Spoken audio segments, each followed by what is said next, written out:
Elsewhere, Russia has bombarded Ukraine with major airstrikes for the second time in 3 days. Ukrainian officials say 34 people were wounded, with air raid sirens ringing out across the country, including in the capital, Kyiv. Well, joining me now is our security and defence analyst, Professor Michael Clarke. Michael, what do we know then about these strikes? Well, this is the 16th strike since last October. Not such a big one. There were 18 cruise missiles launched from aircraft flying within the Russian airspace, and the Ukrainians say that they shot down 15 of them, which is plausible, but they certainly did some damage. And there was a smaller airstrike a couple of days ago that killed some people today, about 30-odd injured, and a big hit at Pavlograd, which the Russians have claimed and which the Ukrainians are confirming.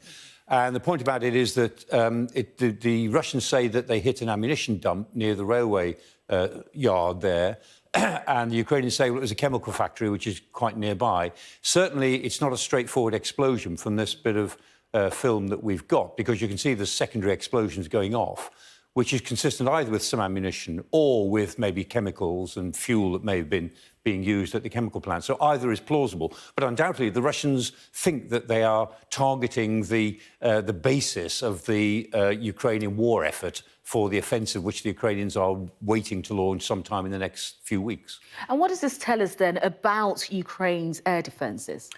Well, they're quite good, but they're probably going to start running out of missiles if they're not careful. I mean, they use the S-300 at the moment, which is the old Soviet system, but they're using about 200 missiles a month. And so they're going to run short of the ammunition for that. Now, they're getting these things, Patriot batteries. These are in Poland at the moment, these particular ones.